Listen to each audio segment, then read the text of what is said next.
Hey, it's Mr. Peace. I just got done speaking at St. Leo the Great Catholic School here in Fairfax, Virginia. This is my first school ever that I've spoken at in the state of Virginia, so it's an honor to have it be this one, home of the Lions. Obviously, V for Virginia and for peace, right? But the main topic today, the main focus was on anti-bullying. More than that, looking at someone's heart before anything else first. Just like 1 Samuel 16:7 says in the Bible that man, woman, people, we look at the outward appearance, but God always looks at the heart. And our heart being as big as our fist, that if we are able to let Christ fully enter in kindness and love, compassion, respect, empathy, we can fully turn that into this.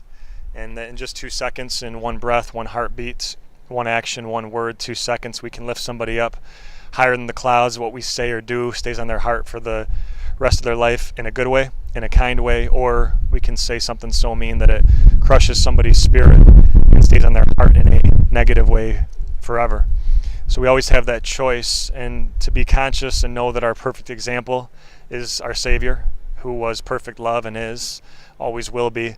And we turn to Him to know how to show that love, that once He is able to come into our hearts to fully heal us, that now we can become these healed people that help to heal other people and see everybody for their heart before anything else, but also to see everybody as true miracles. The M on our palms, M for miracle upside down, W for worthy, that we're able to see everyone around us as beautiful creations of the Most High, no matter how they're born, if they walk different, talk different, think different, see different, hear different, learn different. We are able to still see them all as human beings before anything else, like the shirt says here, one race human, but also as these beautiful people and beautiful miracles. It says it in Isaiah 49 that I have etched you, God said this, I have etched you, I have engraved you on the palm of my hands.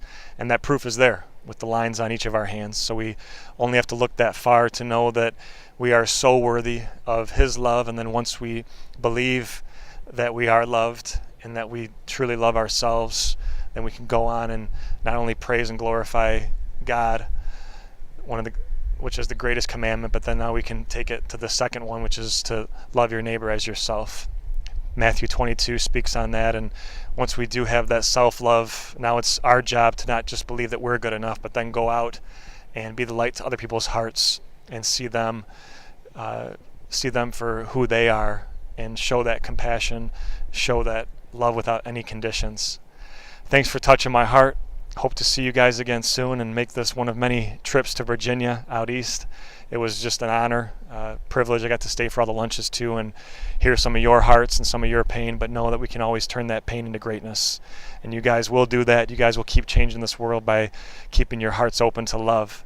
So know that you never have to go it alone. Even our Savior needed help carrying His cross, and you got me in your corner. You got these people, the teachers, staff here that are just amazing people that are in your corner if you need anything. But you reach out, keep your heart open, and we're going to positively impact this earth. God bless you guys. Hope to see you again soon. Much love. Peace.